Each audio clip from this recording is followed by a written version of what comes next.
Hai, Assalamualaikum warahmatullahi wabarakatuh. Semangat pagi, soleh dan solehanya Miss Lutfi. Alhamdulillah kita bisa berjumpa lagi dalam keadaan sehat walafiat. Pada pertemuan kali ini, Miss Lutfi ingin mengajak kalian untuk belajar tentang, pertama kita akan belajar tentang nilai-nilai Pancasila. Yang kedua, kita akan belajar tentang karakteristik geografis Indonesia. Dan yang ketiga, kita akan belajar tentang denah. Oke, tidak usah berlama-lama, mari kita mulai pembelajaran pada pagi hari ini. Pancasila. 1. Ketuhanan yang Maha Esa. 2. Kemanusiaan yang adil dan beradab. 3. Persatuan Indonesia. 4. Kerakyatan yang dipimpin oleh hikmat, kebijaksanaan dalam permusyawaratan perwakilan. 5. Keadilan sosial bagi seluruh rakyat Indonesia. Pancasila itu bukan hanya untuk dihafalkan, tetapi ada nilai-nilai yang terkandung di dalam sila tersebut yang harus kita terapkan. Yang pertama, yaitu sila ketuhanan yang Maha Esa. Kita sebagai warga negara yang baik, kita bebas untuk memeluk agama apapun. Yang kedua, kita menghormati antar agama. Jadi jika ada suatu perayaan dari agama lain, kita tidak boleh berbuat gaduh. Kemudian yang ketiga, tidak ada paksaan dalam memeluk agama. Kemudian yang terakhir, kita tidak boleh mendiskriminasi antar agama. Yang kedua yaitu kemanusiaan yang adil dan beradab. Jadi kita sebagai warga negara yang baik, kita tidak boleh membeda-bedakan. Kita semuanya sama, tidak boleh pilih-pilih teman. Kemudian kita juga saling menyayangi dan mencintai antar manusia. Kita juga harus memiliki tenggang rasa.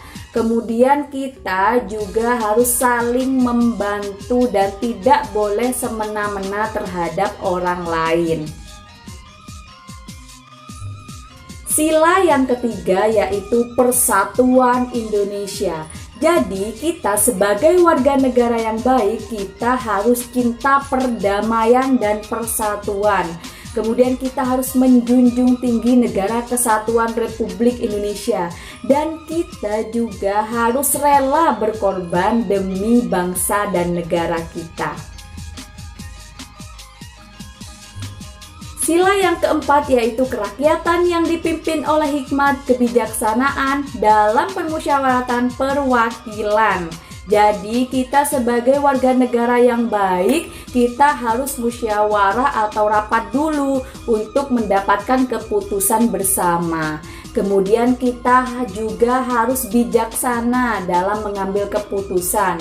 Dan kita juga harus mendahulukan kepentingan bersama di atas kepentingan pribadi. Yang kelima yaitu keadilan sosial bagi seluruh rakyat Indonesia. Jadi kita harus bersikap adil sesuai dengan kebutuhan tiap orang atau kelompok. Kemudian kita juga harus bekerja keras. Kita juga harus menghargai hasil kerja keras orang lain. Posisi Indonesia secara astronomis dan geografis.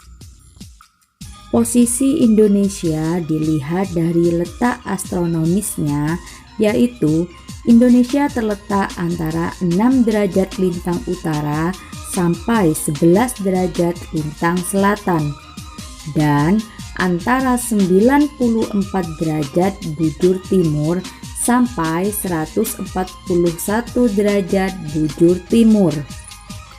Kondisi geografis Indonesia berdasarkan garis lintang. Yang pertama, wilayah Indonesia sebagian besar terletak di belahan bumi selatan. Yang kedua, dilalui oleh garis khatulistiwa. Ketiga, Indonesia beriklim tropis. Kondisi geografis Indonesia berdasarkan garis bujur. Yang pertama, wilayah Indonesia terletak di belahan bumi bagian timur. Yang kedua, Indonesia memiliki 3 perbedaan waktu, yaitu WIT waktu Indonesia bagian timur, WITA waktu Indonesia bagian tengah, dan WIB waktu Indonesia bagian barat. Yang ketiga, panjang garis bujur Indonesia adalah 46 derajat. Letak geografis.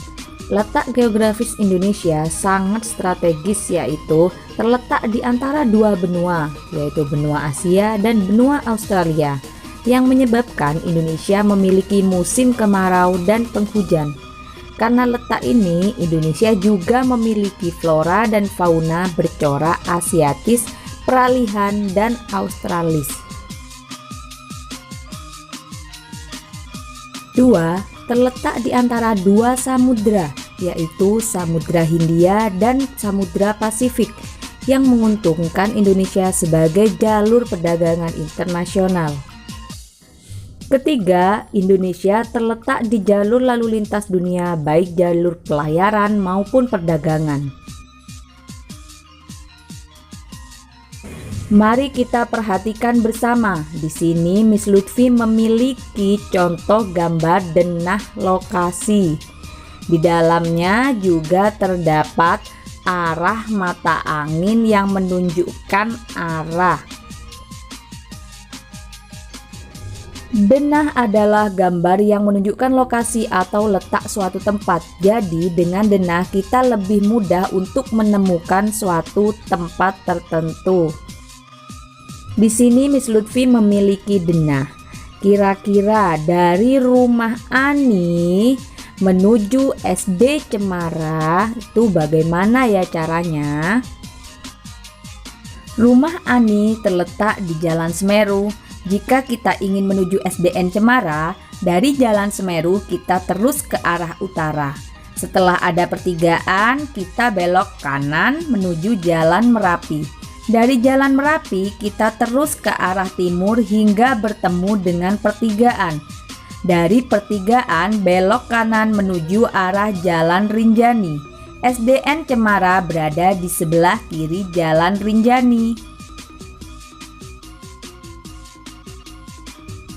Itulah materi yang Miss Lutfi sampaikan pada pagi hari ini. Semoga bermanfaat.